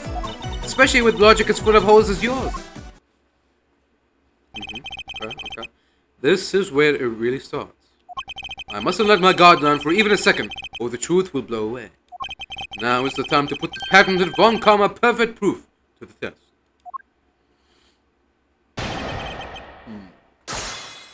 Proof that she opened the window. Proof that the tape was used for the crime. I think we can prove the second one. I don't know if you can... I mean, fingerprints on the curtains or something, maybe? I don't know. We'll see. You argue that the window is open. However, do you have proof it was I who did that? Hold it! Evidence? All I need to do is have some prints analyzed and we know straight away. Be my guest. She sounds as though she has the room to maneuver, which means, even if we were able to lift prints, they'd only show that it was someone else, but why that someone else was forced to open the window? That's simple logic. Why don't I try presenting that piece of evidence? I have nothing to lose. What's wrong? The scrunched eyebrows, lines on your forehead, they're all back. More importantly, are you going to be okay not running a fingerprint analysis? Yes, I'll be fine. Oh, well in that case, I'll just continue with my testimony, alright? Furthermore, do you have proof that the tape was used in committing the crime? Hold it! I thought I just proved that it... I thought I just proved that it was. Sure, you proved that the tape was there at the scene of the crime. However, that doesn't prove that it was actually used in said crime. Unfortunately for you, Miss Yu, the fact that the tape was there at the crime scene is, in itself, very important. How so? By the very existence of that tape at the crime scene, it proves the possibility that the when of the crime It proves the possibility that the when of the crime could have been fabricated. And that possibility alone renders all alibis and witness reports irrelevant. Basically, it means that we will need to re-examine every person's movements again. Whether the tape was used in the crime or not, that we can re-evaluate afterwards. Oh, sorry. Whether the tape was used in the crime or not, that we can re-evaluate afterwards. So in conclusion, you're admitting that you can't prove that it was at this point. Frankly, I'm shocked at you for going around accusing people of murder like this. Hold it! Frankly, I'm shocked that you went around committing double homicides in a courtroom. Even if you are shocked, that is of no concern to me. I do things my own way. Oh, I see that you're not laughing for a change. Because I'm shocked. Again, you being shocked is of no concern to me. Let us continue with the testimony. Alright. But let me just say one thing. You shouldn't go around accusing people. Especially with logic as full of hoes as yours. Hold it! Full of hoes? Well, I suppose it might be. Oh, admitting to your faults now, are we? At this point in time is what I meant to say. Should I take that to mean that you're just a sore loser? No matter how full of holes my logic may be right now, if I plug them one at a time, I will ultimately make my way to the truth. What a paradox. Take care to not fall into one of those holes before you fill it up. Miles, you remember, don't you? About fire window in lobby number 1, the serpent. Yes, of course I do. And that's how I'll attack. I'll present the reason why the window had to be opened.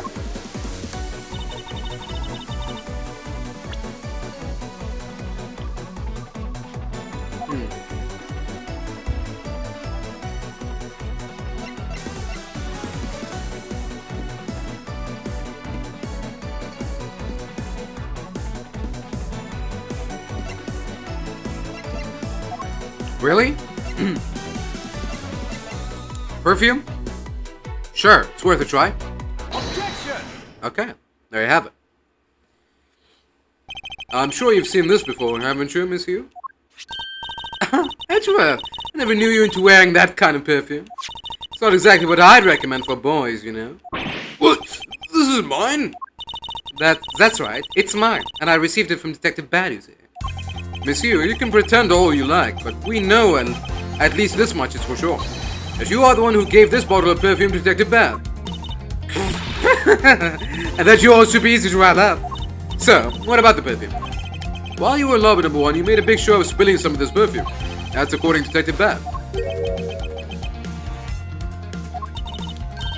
Oh, I know. You also knew... Oh, I know. You also knew that if you spilled it, you would naturally move to open a window. Objection! Come now, I've already told you that's all just big coincidence. After we opened the window in lobby number 1, I just left it open, you know? So maybe it was just dumb luck that we heard the gunshot through the window. Objection! The timing of when you were going to spill the perfume is something you could control. And the most important fact about this case is when people were made to hear the shot. Furthermore, it would have been pointless if you didn't have an alibi for yourself at the time. You mean...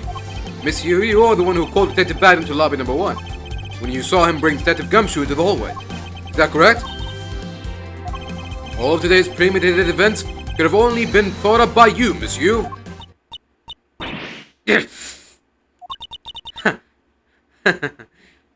You accuse me of murder on the fact that I spilled a little perfume. Well, allow me to say this much. I couldn't have killed Mr. Faraday. Would you care to testify as to why? Look, I've had a lot of fun today, really. I grow weary of this game of cat and mouse. Let's make this the last testimony. Wrap up this absurd case once and for all.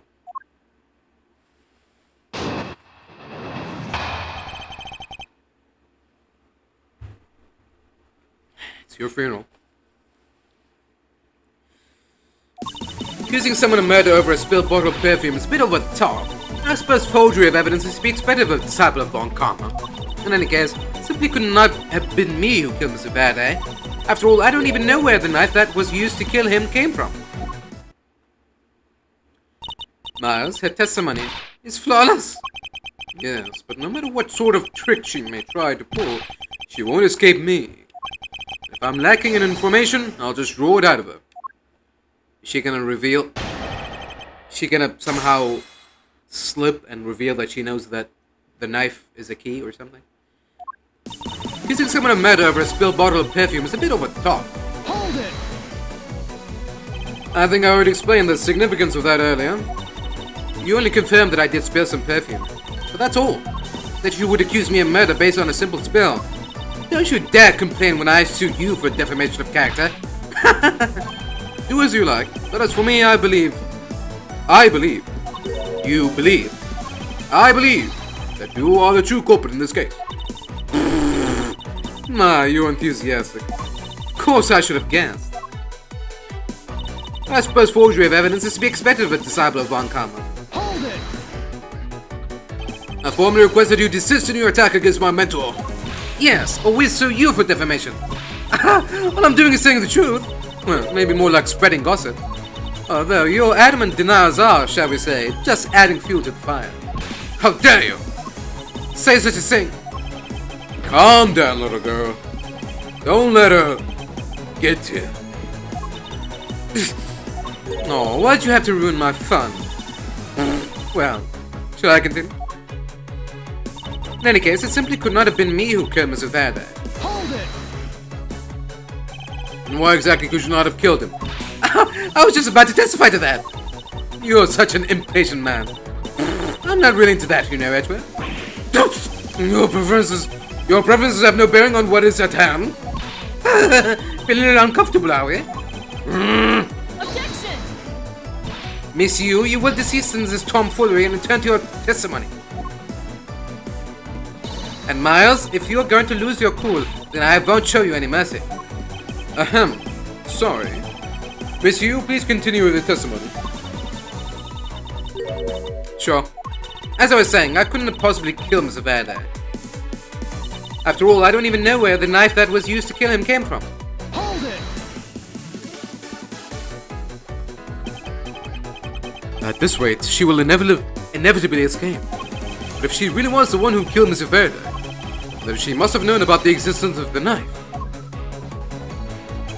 I'm sorry, Miss Yu, maybe you weren't aware. However, the knife that was used to kill Mr. Faraday was taken from his evidence bag. Miles, what do you think you're doing? I'm drawing the truth out of her, that's what I'm doing. Huh? But I don't recall a knife being presented at the trial earlier today. Well, I suppose that's because the evidence was something Mr. Faraday had to use. Ah, so that's what you're trying to do. Look, why don't you cut it out with the lies? I've already figured you out. There was no knife inside of Mr. Faraday's evidence bag. The only evidence he had yet to present was the key the Yeaeaeaeaeaeah had sent. And unless a key can magically turn into a knife, you really don't have a leg to stand on. Do you really think you could trap me? Come now, be honest. I never intended to do such a thing. It was all a misunderstanding on my part. In any case, I wonder if you might append what you just said to your testimony. Sure. Why not? I'll even say it as many times as you'd like. There was a key in his evidence bag, but you can't kill anyone with a simple key. Hold it! Miss Yu, I would just like to confirm something with you one more time. Oh, about what's going to happen to Detective Gumshoe after this? I don't need to ask you about that, because he isn't the killer. Looks like the number of wrinkles on your forehead have increased yet again. That issue aside, Miss Yu, I'd like to ask you about what was inside the bag. You are sure it was the Yeaeaeaeaeah's key, correct? Yes, I'm sure. Which is why I'm completely baffled as to where that knife could have come from. I just spotted the road to a perfect victory. Finally, it would appear that you have revealed your true identity, Miss Yu. Miles, a final statement. Yes, I know. All I have to do now is present the evidence. What is this ominous feeling that I can't shake?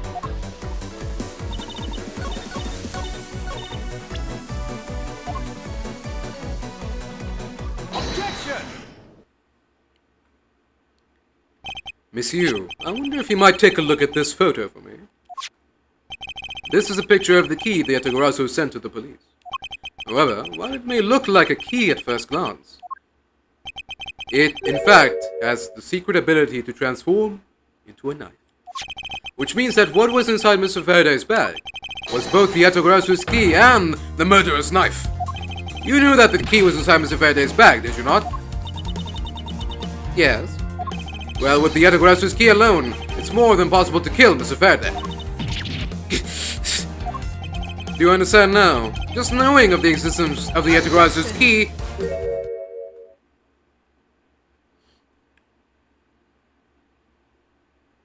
Yes. I still haven't had a good look at it. Showing it to me from that far away, you could be lying for all I know. You would even now still feign ignorance? I'm not feigning anything. But we can't have you accusing me of a crime with false evidence now, can we? I mean, Mr. Von Karma, I've heard some very interesting rumors about him. Are you mocking my papa? Don't you dare sully the good name of my mentor. Now take a good look. This piece of evidence is more than real. Wow, who knew there was such a trick to this thing? Are you satisfied now? But of course, you knew from the very beginning, didn't you? You knew that the knife and the Yeaeaeaeaah's key are one and the same. Otherwise, someone like you, who isn't a member of law enforcement and who would never have been privy to this trick, would have never known about it to begin with. Furthermore, there's something that the Yeaeaeaeaah sent to the police. How did you have knowledge as to what it was? Well, actually, I heard it from Mr. Faraday. Just before he dragged Mr. Rail off, he told me. Oh, that's right, I almost forgot. He also told me about the key turning into a knife at that time. But he didn't tell me about how the key actually transforms. Objection! What you are saying is simply not possible. Oh, and why not? Because Mr. Faraday himself didn't know about the hidden knife within the key. For within these pages he mentions nothing about a knife. Objection! I'm sure he would have written everything in his organizer, you know. Wouldn't something of this importance be better left to oral communication? Objection! Unfortunately, that is also impossible. Because Detective Bat didn't know about the knife aspect either. What would have been highly classified information, even within the police force, and is something that even the lead detective on the case didn't know. Why would Mr. Faraday have felt the need to share such information with the opposition? Yeah, I guess he wouldn't have much of a reason to. Looks like I gave a pretty lame excuse, huh? How can you laugh at a time like this? She probably just realized the flaw in her logic and is actually in a panic over it. But that's not something we need to concern ourselves with. I suppose you're right. Miss Yu, I'd like to state that I also know how you know the real nature of the knife. Do you now? Well, why don't you put your money where your mouth is and show me? Oh, I will, and I'll wipe that smile off your face by the time we're through. This is it. The moment of truth. The secret behind the Yeaeaeaeaah's key. Only one person would have had the knowledge of it from the get-go. Who would know from the start that the Yeaeaeaeaah's key could change into a knife? Take that! There's only one person who would have known about the dual nature of the key. And that is? And that is the person who sent the Yeaeaeaeaah's key to the police.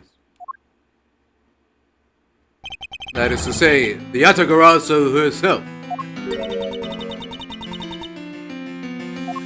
Are you saying that this boy is the great thief Yeaeaeaeaah?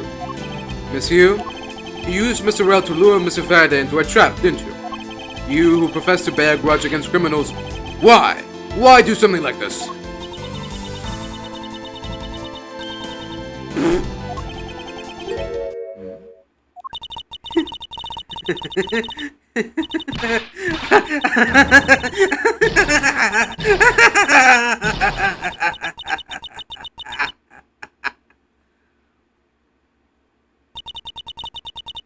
Who would have thought?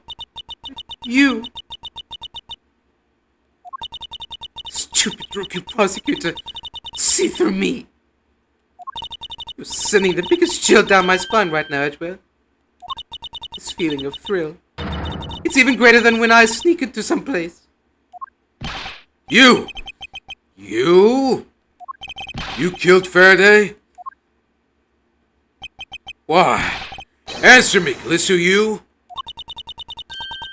Huh. Callisto, you. Huh. That's not my real name. Because my real identity is, yes, the great thief Yeaeaeaeaah. Let me tell you something, Edward. Mr. Faraday is one difficult man to deal with. For you see, he had discovered my true identity, which is why I had to erase him from the world of law. I made Well an offer, an acquittal for a little favor in return. All he had to do was accuse Mr. Faraday of being the Yeaeaeaeaeaeah in court. But once we entered the recess, Well was dragged off by Mr. Faraday, which threw my plan into a complete mess. I chased after them and eavesdropped on them through a crack in the door. That well caves only to two things: money and authority, just as all thugs do. I feared my plan was going to be ruined if Mr. Faraday held on to Well any longer. Plus, if I had let them continue on the way they were, I would have been found out. That's why I had no choice. I had to kill them both. But did you say that you despise criminals? Do I really? You. Have you forgotten about the KG8 incident too? Maybe. What sort of woman would... So then, was it your plan to kill Mr. Faraday with the very evidence that you sent? Well, I had a good idea of what Mr. Faraday was going to do. I anticipated that Mr. Faraday was going to prove that Rel wasn't the Yeaeaeaeaeaah by using this Yeaeaeaeaeah's key as evidence, that he would bring it with him. Which is why I thought to use the knife portion. With a weapon as well disguised as this, no one would be the wiser. Because who in their right mind would think something like this could be a weapon? I casually entered lobby number 2 on the pretext that I had to talk with Mr. Faraday. And in order to get in with him, I pretended to be worried about something. He then let me hold the Yeaeaeaeaah's key, just like that. He never noticed that I had changed the key into a knife inside that plastic bag. He didn't have the chance to take note of the knife that took his life. How could you kill him? I knew him for a long time, you know. At the very least, I thought to give him a quick and painless death. But if you killed Mr. Faraday first, there was no need for you to kill Mr. Rel as well. I believe I mentioned why when we were placing Detective Gumshoe under arrest. Something about having accidentally created an eyewitness? And how that led the killer to think about setting them up as though they'd kill each other? And the trick with the surveillance tape. Yes, I hadn't actually planned to use a gun. The risk was too high that I'd be caught. However, that's when I remembered the existence of that surveillance tape. Which is why I had Rel help me set up the crime scene. And after all was said and done, I rewarded him for all his hard work with a bullet. You are a defense attorney, aren't you? How could you protect a client? Client? If you want to talk about who was a client of whose first, it was me. I was the client in the murder of the Cadopian Embassy South member, dead man. You ordered a hit job? Still haven't figured it out, Mr. Bear. I had dead man killed because he was going to give away info about the smuggling ring. Now, who exactly do you think would benefit from such an assassination? Can't be. You're... That's right. I am a member of the smuggling ring. What? How could this... You don't mean... You're working with Manny Cochin too, do you? Maybe, maybe not. Guess you'll never know. Yeaeaeaeaeaah claims to be noble, but you're just another cold-blooded murderer. That's right, little girl. Yeaeaeaeaeaah was just another killer. Be quiet! You! Yeaeaeaeaeaah, you can run from their law, but you'll never escape it. So just humbly accept the judgment of this court.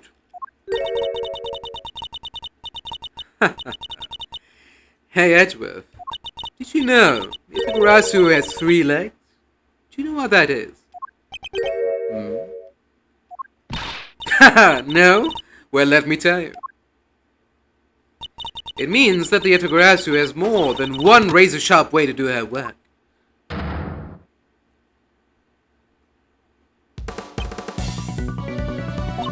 You really are too naive, Edgeworth. You even handed the Yeaeaeaeaah's key right to me without a second thought. Everything may not have gone according to plan, but I'll still gladly take it. You mean the key was your real target? Even after I gave you such great advice, didn't I tell you to always keep a good eye on a criminal? Or you may regret what comes of your negligence. You two, get down! Eek! My body, I can't move. Hey, mister, to your right. You.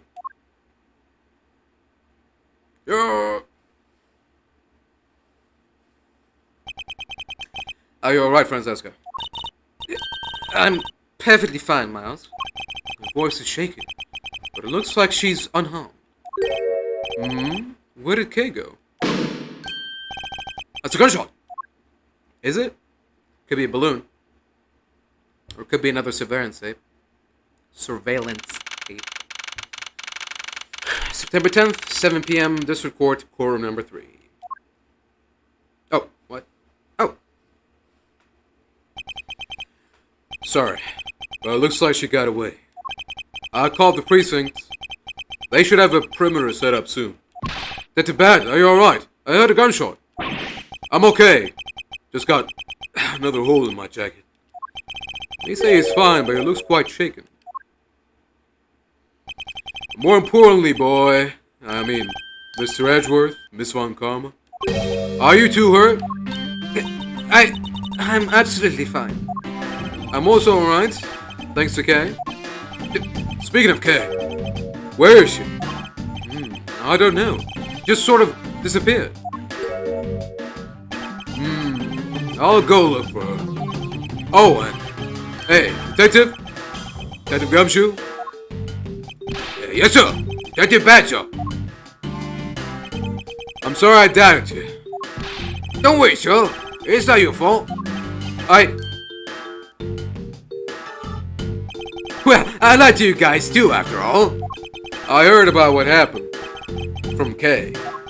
Lying while giving testimony is still unforgivable. But in this case, you were protecting Kay and her feelings. Looks like you just might have what it takes to be a real detective. Now, don't you ever lose that detective spirit, okay? Yeah, you got it, Pops. Pops, watched one too many detective dramas recently, have we? Way to single-handedly destroy the cheery atmosphere with one snarky comment. I should get back to the investigation. I swear, I'll catch you if it's the last thing I do. Be careful, Detective Bad, and take care. Thanks. Well, I'm off. Maybe we'll run into each other again someday. Adios. Thanks a bunch, pal. You're the best. You really did find out the truth behind everything. Yes, well, I'm glad we solved everything before you were taken to prison.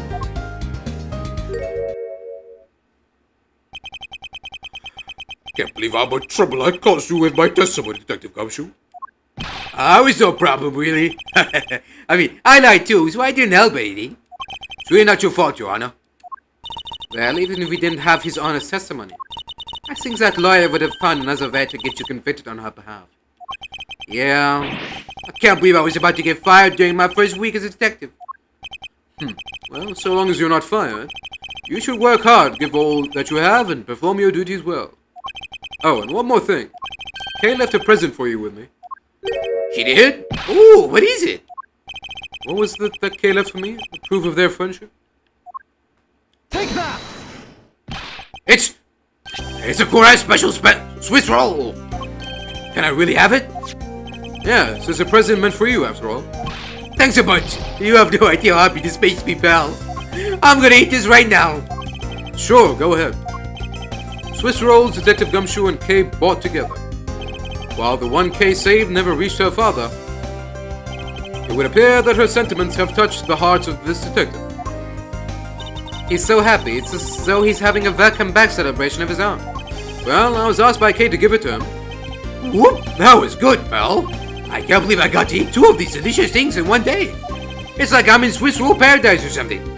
I've got to thank Kay myself. Hey, wait, where is she? You only noticed just now? Was mine not present when we discussed her earlier? That the Bad left to go search for her earlier. Maybe you should go join him. Yeah, you betcha, pal. I'm gonna go help him. Oh, but first, you know what, pal? Actually, I guess I shouldn't be so rude to you anymore, huh? I'm gonna stick right by your side from now on, Mr. Edgeworth, sir. sense nothing but a most troublesome relationship from that ominous statement. We should go home too, Mars. We have to hurry and report what has happened to Papa. Agreed. Well, afraid we must be going now, Detective. Roger, sir. And don't you worry. I'll investigate the next case we're on real well. I'll, be counting on you. The scent of trouble is definitely in the air. Thus, like a bad dream, my first outing at court came to a disturbing end. A few months later, I was finally able to properly stand in court as a prosecutor. But the detective in charge of the investigation was, as I dreaded, Detective Gumshoe. After that, he became my direct subordinate. I have tried, but words fail to describe the immeasurable suffering he has caused me. I suppose that's just how things are. That's the way the Swiss roll rolls. As for the little girl who suddenly disappeared, she's now a woman. What a woman. So, do you remember now? Yes, I remember everything. Okay, it's been a while. Gay, you sure grew up a lot. Of course, but thank goodness. I thought you two had totally forgotten about me. You know, I was really worried about you after all that. Where have you been all this time? Gammy, I didn't know you cared. After my father died, I went to go live with my mother's relative. They lived really far away, so I wasn't really able to come back here all that much. Oh, is that what happened? Well, I'm just glad you're alright. So, does it all make sense now? You betcha it does. Oh, you know what? I was going through my father's bookshelves recently, and... Hold it! Actually, there are still a number of things that don't make sense, Gay. Oh? First of all, why did you come all this way to see me? Second, why are you calling yourself the Yeaeaeaeaeaeah? Yeaeaeaeaeaeah is Callisto Yu, the woman who killed your father. No, you're wrong. The real Yeaeaeaeaeaeah was my father. Mr. Faraday was Yeaeaeaeaeaeaah? Like I said, I was going through my father's bookshelf recently, and I found a secret diary hidden among his books. I have no regrets in choosing to walk the path of the Yeaeaeaeaeaeah. That was written in his diary, and that's how I know for sure. But that's impossible. What's with that look? You don't believe me? It's just the expression on my face. I clearly said it was impossible just now. Alright then, how do you explain this? It's a way of disarming any security system of the user's choosing. Yep, that's Little Thief. Truth be told, this is the Yeaeaeaeaeah's greatest secret. And this little gizmo is used by my father. Wow! Mr. Faraday wasn't just a great prosecutor, he was really a great thief, huh? Yeah, my father worked really hard to steal the truth. But he was killed. And the Yeaeaeaeaeaah was no more. But despite that, the Yeaeaeaeaeaah has been spotted again recently. Someone other than you? Yeah, Miss Edgeworth. Take a look at this article. The Yeaeaeaeaeaah sent the embassy a calling card? Yeah, meaning this person's a fake. I'm almost certain that Callisto Yu lady is behind this.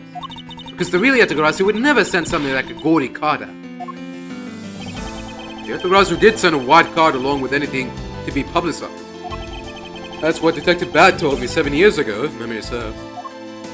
Well, as soon as I heard the news, I got all wound up, and I knew I couldn't just let it go. So I searched you out, so that I could obtain the truth behind the Yeaeaeaeaeaah. Because if anyone could help me find it, I figured it's you, Miss Edgeworth. So you're saying that I have your father's and Miss Yu's identities backwards? Yes, because the real Yeaeaeaeaeaah is noble to the end. And I want to revive the real noble Yeaeaeaeaeaah.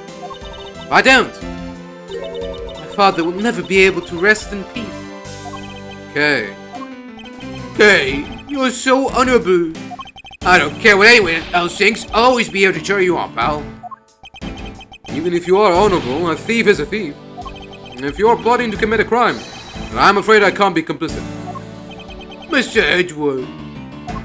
Oh, you guys are not making it easy for me. Who am I supposed to support now? Mr. Edgeworth, what I want from you is not to steal something. What I want is the arrest of that evil woman. That evil woman? You mean Callisto Yu? I think it's too hard for me to catch her all by myself. But I thought that since you were able to expose her for who she is, then maybe... Please, Miss Edgewood, won't you help me?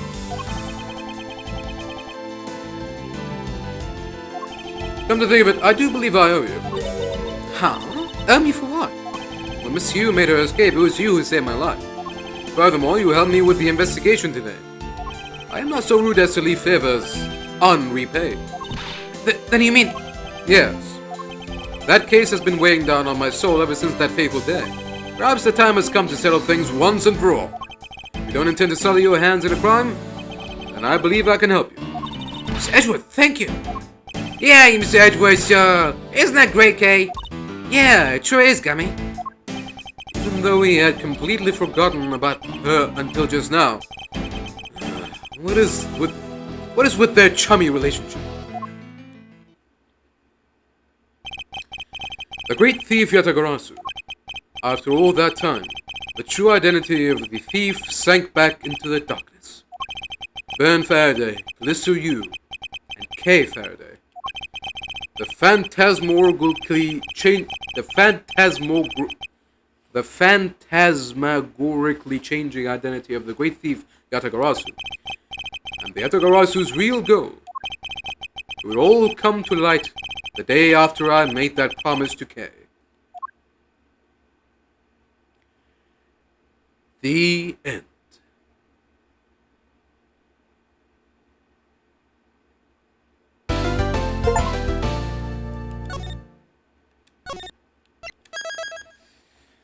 Oof.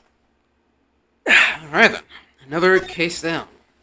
And with that, the beginning of the end is near. The last episode, last case, is all that's left. But yeah, for now, we're gonna call it quits, and hopefully we'll be able to pick this up tomorrow at around the same time. And yeah, looking forward to it. Turnabout ablaze. But yeah, for now, thank you all for watching, and until the next time.